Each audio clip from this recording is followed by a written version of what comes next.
मोकाट जनावरांच्या प्रश्नावर शिवसेना आक्रमक. सोलापूर शहरातील मोकाट जनावरांमुळे रोज अपघात होत असून अनेक नागरिक जखमी होत आहेत. तसेच विविध मंड्यांमध्ये त्यांची मुक्त संचार असतो. त्यामुळे खेड्यापाड्यातून येणाऱ्या भाजी विक्रेत्यांचा भाजीपाला ही मोकाट जनावरे खातात व त्यांचे नुकसान होते. महापालिकेच्या गुरे पकडणाऱ्या यंत्रणेचे व जनावर मालकांचे साटेलोटे असल्यामुळे नागरिकांना व भाजी विक्रेत्यांना हा त्रास सहन करावा लागत आहे. त्यामुळे शहर शिवसेनेने आज महेश धाराशिवकर, प्रताप चव्हाण यांच्या नेतृत्वात महापालिकेचे उपायुक्त श्री मच्छिंद्र घोलप यांना एका निवेदनाद्वारे इशारा दिला आहे.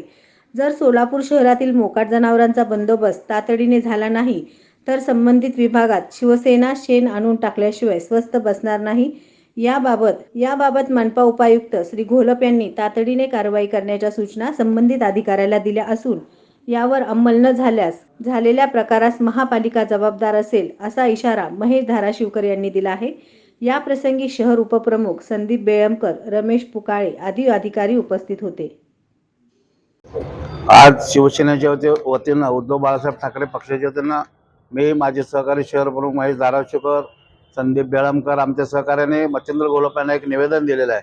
की ते निवेदनाचा विषय असा आहे की जे मोकाट फिरणारे जनावर आहेत, पण ते मोकाट फिरणारे जनावर नसून त्यांचे मालक आहेत. ते मालकांना सवय लागलेली आहे की आपले जनावर रस्त्यावर सोडून द्यायच्या, फक्त दूध पिळण्यासाठी फक्त बोलून घ्यायचं. अशा पद्धतीनं हे या भागातील जनावरांच्या मालकाचं काम आहे. परंतु अतिक्रमण महापालिका अतिक्रमण कुठल्याही जनावराला पकडून नेत नाही. पकडून नेलं तर सुद्धा त्यांच्या लागेबंदी असतात, 2 मिनिटात सोडून देतात.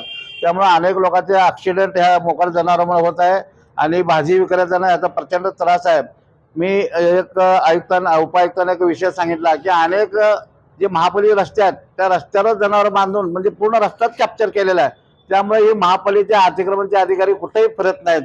नवी पेठ असू द्या, चाटी गल्ली असू द्या, सराफकट्टा असू, जे महत्वाचे बाजारपेठ आहेत त्या बाजारपेठेमध्ये प्रचंड अतिक्रमण आहे. पण कुठंतरी एखाद्या चांगल्या टॅक्स भरलेल्या थोडे महाशयाने अतिक्रमण सांगून नोटीस न देता मनमर्जीने पाडलं आणि परत सराफकट्ट्यात याची त्यांची धाडस झाली नाही. कारण सगळ्याचं नियमात होतं, फक्त त्याची नोकरी जाऊन घर रोडवर येऊ नये म्हणून हा सगळा खटाटोप व्यापाऱ्याने थांबवला.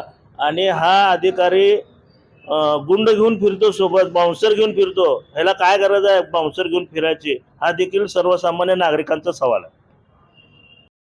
SB न्यूज चॅनलला लाईक करा, शेअर करा, सबस्क्राईब